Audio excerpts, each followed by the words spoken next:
Dober dan, hvala, da ste se odzvali našemu vabilu.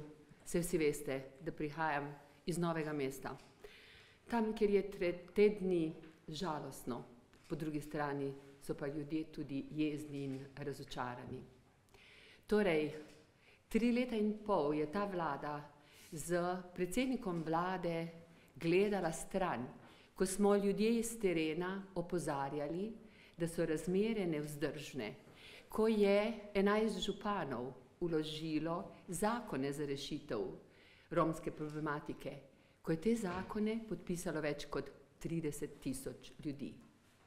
Te zakone so zavrnili, potem smo jih posvojili mi v Novi Sloveniji, ker smo želeli ljudem pomagati, ker mi, za razliko od Goloba, ljudem verjamemo. To, kar se je zgodilo v Novem mestu, je pokazalo, kako neučinkovita je ta vlada in da se mora zgoditi tragedija, da bo ta vlada ljudi jemala resno. Prišel je predsednik vlade z ministri ves zastražen. Sprašujem se, koga se je bal.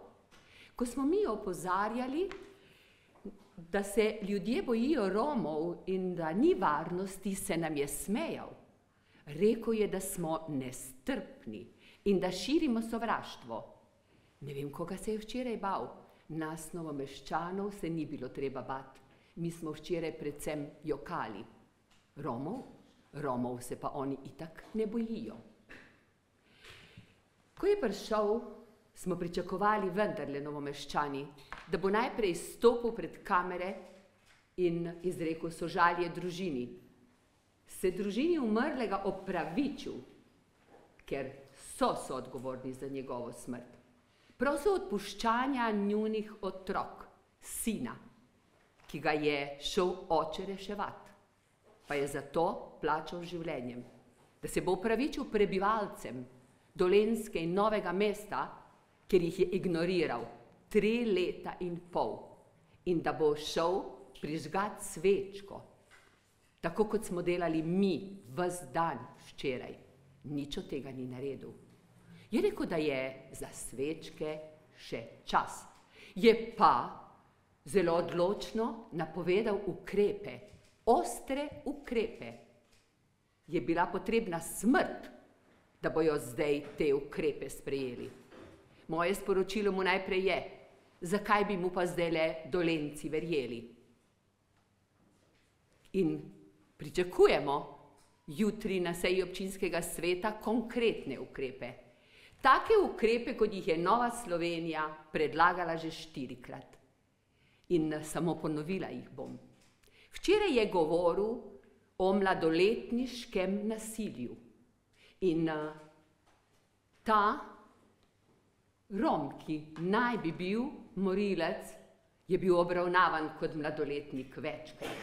Mi smo predlagali in ta naš zakon o spremembi zakona o kazenskem postopku je že drugič vložen, ker prvič je bil lani oktobra zavrnjen, kjer predlagamo, da bi ravno mladoletnike, ki jih zdaj ni mogoče zapreti v mladoletniški zapor, kjer bi jih prevzgojili, ker ti otroci rabijo prevzgojo, da bi torej omogočili te zapore. Gladko zavrnjeno. Zakon še vedno čaka na obravnavo. Sprašujem se, ali ga bojo zdajle podprli. Ker če bi ta zakon, ki smo ga mi predlagali lani, že veljal, mogoče bi tega, mogoče pa katerega drugega potencialnega storilca že zaprli. Ste slišali, kaj so včeraj rekli Novomeščani? Take, ki nas ogrožajo, ne glede na to, koliko so stari, če res niso otroci, ki sodijo v šolo, zaprite. To so rekli ljudje iz ulice, to so rekli prijatelji pokojnega Acota, to nismo rekli politiki včeraj. Včeraj so ljudje iz ulice povedali, da se dejanja z elementi nasilja dan za dnevom ponavljajo. Kaj smo predlagali v Novi Sloveniji? Da se pri zakonu o izvršbi Tistim, ki ponavljajo prekrške, posebno če imajo prekrški znake kaznivih dejanj, ne izplača socialna pomoč in otroški dodatki v denarju, ampak da se jim ta denar odtegne in se jih izplača v dobrinah, tako kot nam je to uspelo pri starših, ki svojih otrok ne pošiljajo v šolo. Kajti, ko mladoletnik najprej začne s prekrškom, mu mora sistem, torej država, dati znak, da to ni dovoljeno in da tega ne bo tolerirala. Dobila sem odgovor, zdaj že ministrice v odstopu, da smo pač mi socialna država. Kaj nam je s tem sporočila? Da če si prejemnik socialnih pomoči, delaš lahko karkoli hočeš. Pa ne rabiš plačati kazni, če si upokojenec ali delavec, torej pošten državljan, moraš svojo kazen plačati. In tako je prav.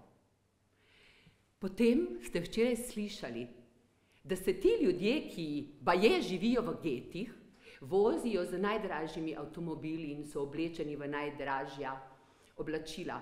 Zanima me, kakšen je to geto, ko se voziš v črnem Audiju. Kakšen je to geto? In tem ljudem pač je dovoljeno vse. Povedali so Novomeščani, da se ti ljudje vozijo brez vozniških izpitov oziroma da vozniške izpite kupijo.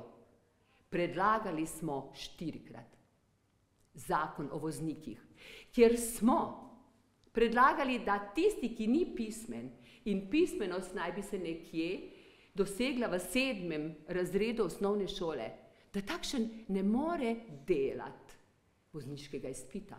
Rekli so nam v koaliciji, da je to protiustavno. Ni pa protiustavno voziti drag avto, z njim ogrožati nedolžne ljudi in v njem prevažati mamila in orožje. A to pa ni protiustavno. Niso nas poslušali.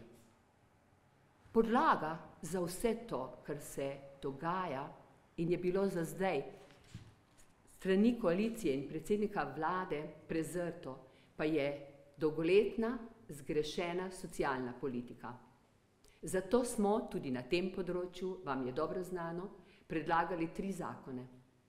V 4. poskusu smo uspeli z eno pičico, da se staršem, ki ne pošiljajo svojih otrok v šolo, socialni transferi ne izplačujejo v denarju, temveč v naravnih dobrinah. Ampak zakon velja.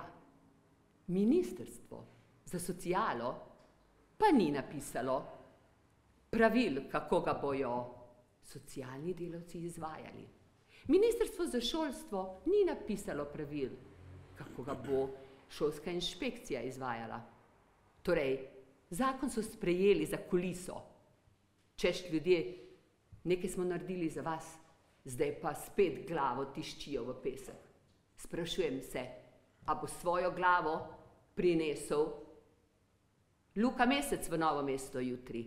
Včeraj ni zbral poguma, da bi prišel. Torej, zato ponovno vlagamo tudi paket socialne zakonodaje, ker ni bila sprejeta tako, kot bi morala biti.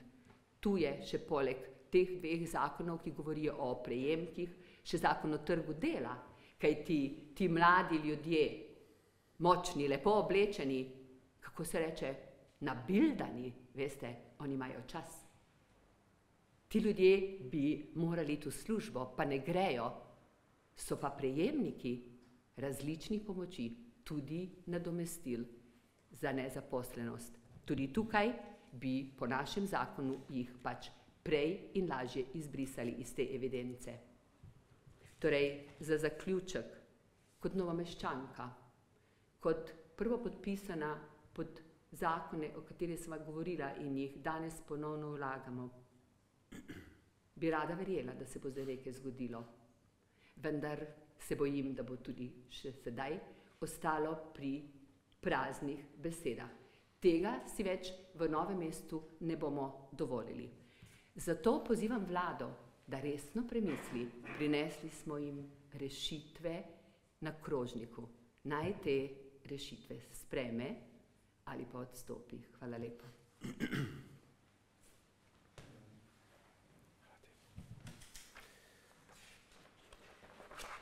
Torej, spoštovani izbrani novinarji, novinarke in medijske hiše. Najprej v imenu Nove Slovenije iskreno sožalje ubitemu očetu, prijatelju, možu, pridnemu in delavenemu Novomeščanu. Glejte, Nova Slovenija ima popolnoma mirno in čisto vest pri tem, ko govorimo o tej tragediji, ki se je zgodila v Novem mestu. Že na koncu prejšnjega mandata smo vlagali to zakonodajo, pa ni bila sprejeta, ker je stranka, kateri je takrat bil koordinator, prvi koordinator Luka Mesec, to zakonodajo blokirala z referendumom, referendumsko pobudo. Tudi v tem mandatu smo to zakonodajo, ki bi mogoče preprečila to nasilje, vlagali v parlamentarno proceduro kar 3-krat. Gre pa za paket 6 zakonov. Ta zakonodaja je nastala na pobudo ljudi, domačinov. Namesto podpore vlade Roberta Goloba smo pa bili v Državnem zboru priča govorici, da smo nestrpni, romofobi, ksenofobi in to od vseh poslancev koalicije. Od vseh poslancev koalicije. Češ, da hujskamo. Ne. Poslušali smo ljudi iz jugovzhodne Slovenije.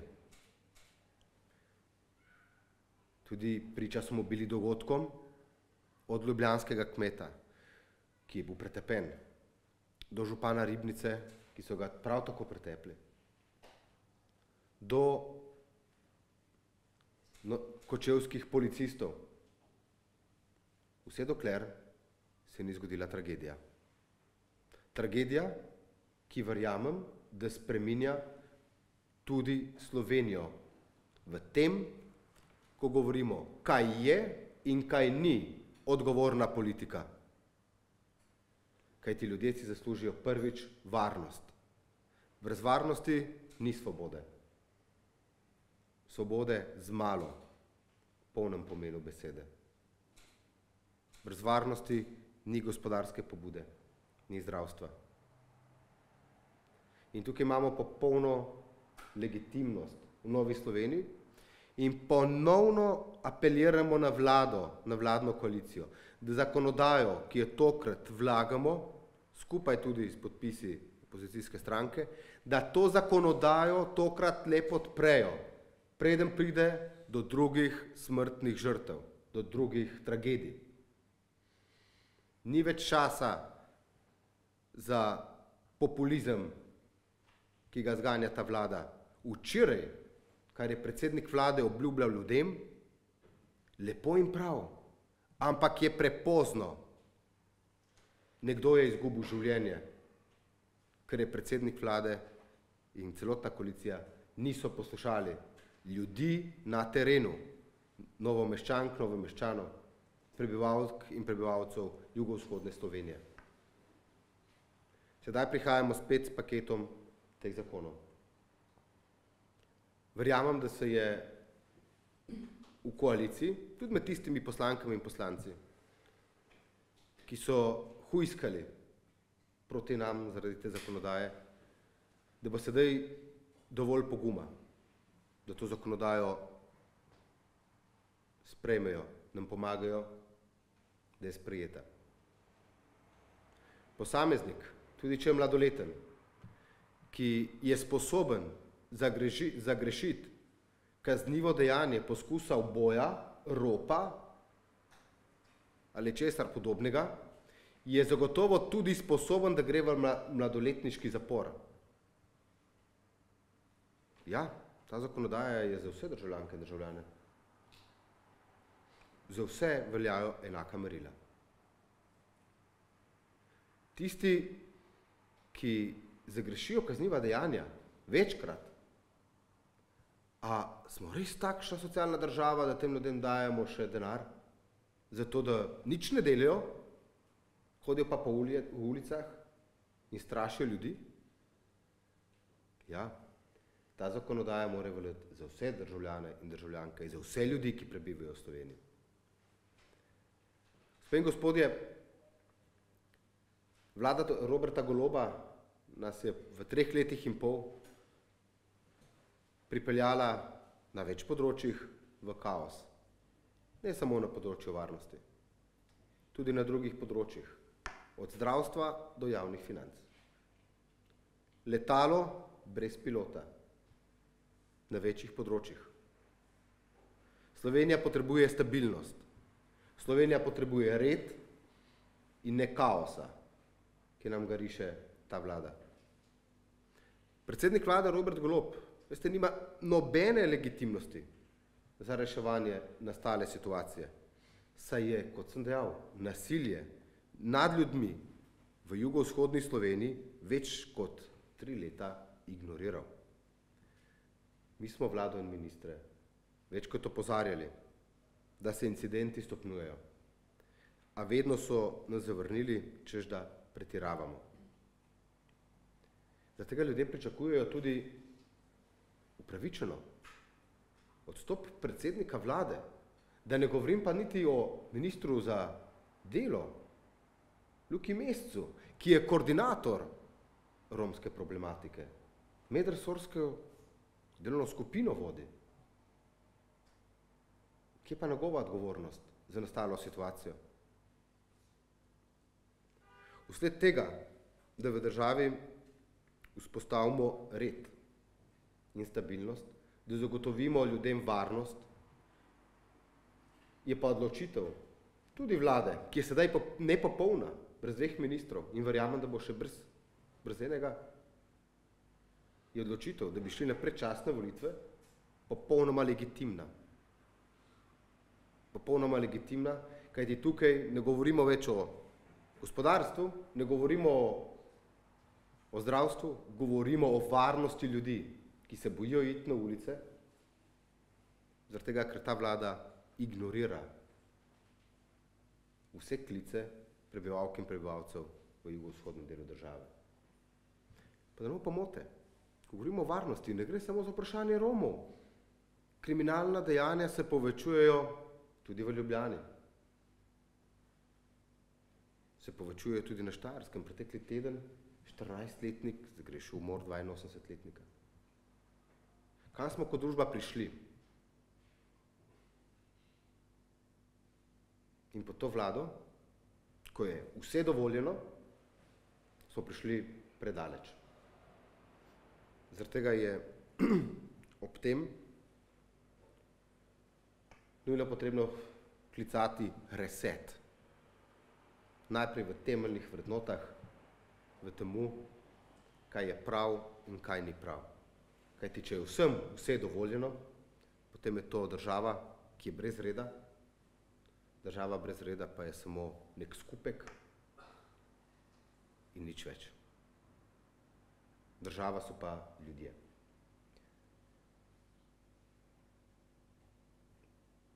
Vida, izvoli, če želiš še kaj dodati. Hvala. Jaz bi se rada kot Novomeščanka zahvalila mojemu predsedniku in vsej poslanski skupini. Torej, rada bi se zahvalila kot Novomeščanka predsedniku in vsej poslanski skupini, da nikoli v tem času, 3 leta in pol, prav nikoli niso podvomili, da govorim resnico in da prenašam želje ljudi na terenu, ker pač živim v centru mesta in tudi Aleš, ki smo ga klicali Aco, je na nek način simbol našega mesta. Novomeščan je, delal je na glavnem trgu, vsi, ki smo tam hodili, da se je pozdravljal in nam kuhal kavo, kot je bilo rečeno. Živi skoraj v centru Novega mesta. Tako da res sem žalostna, da se je to moralo zgoditi. In upam, da bo ta dogodek vendarle opogumil tudi vse ostale politike, da bojo sledili Novi Sloveniji in naredili to, kar hočejo ljudje. Zdaj pa še nekaj o policiji. Policija dela pač tako, kot je naročeno in dela tako, kot je vodena. S policijo delam že 40 let. In upam si trditi, da se tako imenovana depolitizacija policije, ki jaz rečem politizacija prosto po Golobu, v tem trenutku na terenu močno pozna. Policisti niso vodeni, policisti niso podprti s strani vodstva, takrat, ko bi morali izvrševati zakon za vse enako. Policisti so celo prestrašeni. Zato sem prepričana, da del odgovornosti nosi tudi sedanji generalni direktor policije. On ni nov, saj veste. On ima samo nov mandat. To je pa velika razlika. Prej je delal v policiji kot prvi kriminalist, bil je VD direktorja in on je generalni direktor policije samo zato, ker si je to želel gospod Poklukar. Zato sem prepričana, da bi morala oditi v paketu. Še toliko, pozivam ga, da tudi on odstopi.